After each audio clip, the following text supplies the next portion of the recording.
Bem-vindos ao nosso canal.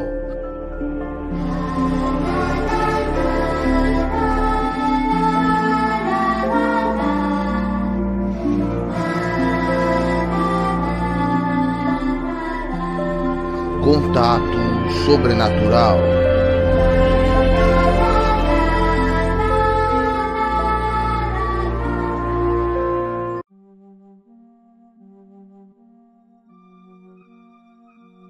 Em Zaragoza, na Espanha, no ano de 1934, um mistério acontecia na casa da família Palazzo. Eles começaram a ouvir vozes do andar de cima. Os estranhos risos e gritos pareciam estar vindo de dentro da parede da cozinha, mais especificamente no fogão ou na chaminé do apartamento em que moravam. Mas as vozes não eram coisa da cabeça da família. Quando pediram ajuda de vizinhos, eles também ouviram e questionaram o peculiar acontecimento. O curioso fenômeno da chaminé surgiu do nada, literalmente. Era em setembro, quando um membro da família Palazzo ouviu pela primeira vez estranhas gargalhadas masculinas, surgindo de trás da parede da cozinha, na rua Gaston Gotor. No início, eles supuseram que os vizinhos estavam fazendo alguma brincadeira. Depois de um tempo, as risadas viraram gemidos, gritos, sussurros e vários tipos de ruídos não identificados, que pareciam junto com as risadas que surgiam do nada e ficavam mais altos quando a família abria seu fogão.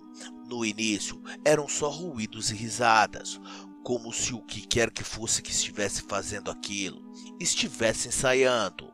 Foi na noite de 27 de setembro, quando a empregada Pasquala Corser estava na cozinha, terminando de lavar a louça, que se ouviu uma voz masculina esquisita, chamando seu nome, seguida por uma longa gargalhada sinistra. O coração da pobre empregada quase parou. Trêmula e assustada até a morte, ela gritou e chamou os moradores para contar o que tinha acontecido. Nos 2 dias seguintes, a voz aparecia aleatoriamente, às vezes em momentos inconvenientes, como às 5 da manhã, muitas vezes chamando a empregada, como se tivesse alguma estranha fixação nela. Ocasionalmente, a voz provocava as pessoas quando elas se aproximavam da cozinha. Era como se fosse uma entidade que tudo via, plenamente consciente do que acontecia em todos os cômodos da casa, pois algumas vezes a voz se referiu a coisas que aconteceram fora da cozinha. Os Palazzos tinham quase certeza de que só poderiam se tratar de um duende invisível, um tipo de goblin, um ser sobrenatural que estava por algum motivo vivendo dentro do fogão e falando através da chaminé. Eles contaram aos vizinhos e pediram ajuda.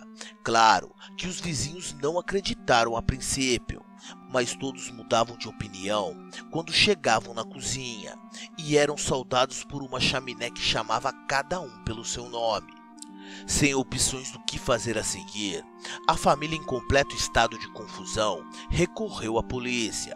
A notícia sobre um duende invisível que vivia na rua Gascon se espalhou pelo bairro, de modo que a polícia chegou para verificar as afirmações bizarras.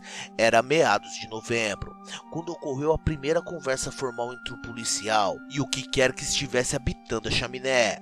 Para sua surpresa, cada oficial foi saudado pelo nome, pela voz estranha quando eles entraram na cozinha.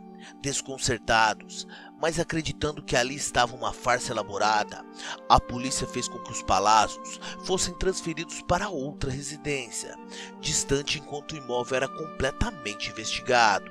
Quando os vizinhos começaram a espalhar a história e o mistério do caso ganhou a atenção da mídia, colocando a polícia numa posição desconfortável de passar vergonha por não elucidar o caso, assim, todos os maiores esforços foram dedicados a fim de descobrir o mistério e limpar o nome da instituição policial. O caso do duende na chaminé tornou-se uma sensação nacional. Diariamente, centenas de pessoas se aglomeravam na rua, de todos os cantos da cidade para ver, ou talvez conseguiram uma chance de conversar com um fogão mal assombrado. Até o London Times começou a cobrir a história, e uma estação de rádio em Barcelona se empenhou em instalar um microfone para uma transmissão de rádio ao vivo, num caso único na história, uma entrevista ao vivo com um misterioso morador da chaminé. O fenômeno colocou a cidadezinha desconhecida no mapa. Em seu primeiro artigo, lançado em 24 de novembro de 1934, eles relataram que inicialmente uma equipe de arquitetos e trabalhadores da construção civil foi enviada para inspecionar todo o prédio, mas não encontraram ninguém em nenhum lugar. Segundo relatos, quando o arquiteto sugeriu que seus homens medissem a abertura da chaminé, a voz simplesmente disse: "Você não precisa se dar ao trabalho. O diâmetro aqui é de 6 polegadas." E ele estava certo.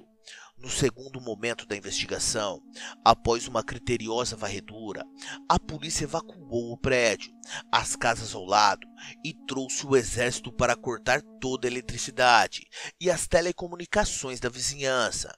Uma patrulha policial do exército foi designada para vigiar o perímetro dia e noite e não deixar ninguém ou qualquer coisa escapar. Arturo Grijalba era apenas um garoto quando a entidade falou com ele. Ele era o filho do proprietário do prédio e a única testemunha remanescente viva dessa história. Enquanto a investigação estava ocorrendo, ele entrou na cozinha para dar uma olhada nesta voz infame. Ele observou que não havia moradores no prédio. Somente policiais estavam ao lado do fogão e ao redor do prédio, guardando o perímetro. Quando Arturo se virou para o seu pai e disse: "Vamos, pai, essa coisa é louca", inesperadamente a voz então respondeu: "Não é uma loucura, pequenino." Todo mundo ouviu, inclusive os policiais, e ficaram com medo. Estranhamente, tão súbito quanto surgiu, o fenômeno estancou. A voz parou de falar, mas mesmo investigando a chaminé por dentro exaustivamente, nada foi encontrado. Depois de 2 dias de silêncio do Goblin, o magistrado do local, que estava ansioso para restaurar a lógica e a ordem na cidade, considerou o caso simplesmente uma anomalia e a polícia se retirou. No entanto, as coisas estavam longe de terminar. Sacerdotes foram chamados para borrifar água benta na chaminé e os Palazos foram trazidos de volta, sob a suposição de quem quer que esteja fazendo eles de idiota. Tudo tinha ido embora, com todo o exército e a polícia ao redor. Mas foi só botarem os pés na casa que a voz berrou lá na cozinha: "Covardes, covardes, estou aqui." A voz parecia bastante raivosa agora. Diziam que quando alguém apagava a luz da sala, a chaminé gritava: "Luz, luz, eu não posso ver. Vou matar todo mundo lá dentro", disse a voz. A família rapidamente deixou o apartamento mais uma vez, só que desta vez eles deixaram para sempre. O governador de Saragoça, ao saber que a voz tinha retornado, ordenou ao chefe de polícia que levasse toda a família para um interrogatório e uma avaliação psiquiátrica. Até membros da Scotland Yard estavam planejando viagens para o apartamento para tentar resolver o caso. No dia 30 de novembro, o governador de Saragoça já tinha tido o suficiente e pediu o fim de toda a bobagem com o Goblin, pedindo ao povo que se estabelecesse e ajudasse a descobrir quem era o brincalhão. Em 4 de dezembro, o governador divulgou uma declaração de que a empregada da família era a culpada. A fundamentação desta declaração se baseia no fato da voz vir da cozinha, logo a área de empregados. Além disso, eles sugeriram que a empregada sofresse de um fenômeno altamente comum e bizarro, chamado de ventriloquismo inconsciente, onde ela conseguia projetar sua voz em objetos inconscientemente. Claro que essa ideia parecia ainda mais fantástica do que doentes na tubulação. Além disso, seria estranho imaginar como a empregada realizava a façanha se ela não estava nem perto do imóvel durante a maior parte do tempo, fora o fato de que todas as testemunhas afirmaram que a voz era masculina. E após seus primeiros encontros, as pessoas juraram que ouviram a voz quando ela não estava por perto. A culpa foi colocada no elo mais fraco, Sem respostas reais para o estranho evento, os juízes, policiais e psiquiatras presumiram que a empregada estava usando ventriloquismo para criar essas farsas.